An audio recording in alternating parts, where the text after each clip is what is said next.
Hello friends, দেখো আমি আজকে কুমড়োর ফুলুরি বানার জন্য কত মোটা একটা কুমড়ো নিয়ে নিয়েছি। তারপর কেটে নিলাম, কেটে আরও টুকরো টুকরো করে নিলাম। ছাড়িয়ে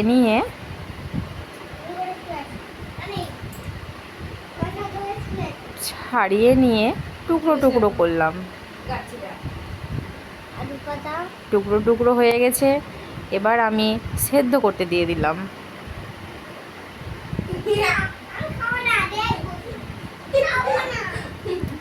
সেদ্ধ হচ্ছে, ওর মধ্যে আমি কিছুটা লঙ্কা দিয়ে দিয়েছি কাঁচা। এবার আমি জলটা ভালো করে ঝরিয়ে নিলাম। দেখো ঝরিয়ে নিচ্ছি কিভাবে। ঝরিয়ে নেওয়ার পরে আমি এবার ওর মধ্যে কিছুটা করে আটা দিয়ে দিলাম, তারপর চিনি। এবার আমি ওটাকে ভালো করে দেখো মেখে নিচ্ছি। এটা মেখে নেওয়া হয়ে গেল। মেখে নেওয়ার পরে আরও একটু ময়দা দিয়ে দিলাম।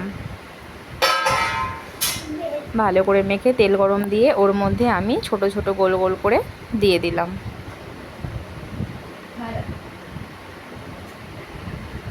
দিয়ে দেওয়ার পরে দেখো আমি ওগুলোকে ভালো করে এবার লালচে লালচে করে ভেজে নিচ্ছি। আমার লালচে লালচে করে ভাজা হয়ে গেছে, এবার আমি তুলে নিচ্ছি। দেখো কত সুন্দর ফুলুরিগুলো হয়েছে, খেতেও কিন্তু দুর্দান্ত। তোমরা যদি একবার খেতে চাও তাহলে আমার রেসিপিটা দেখে তোমরা একবার চেষ্টা করে দেখো। বাই বাই বন্ধুরা, দেখো আমার ফুলুরিগুলো কত সুন্দর হয়েছে।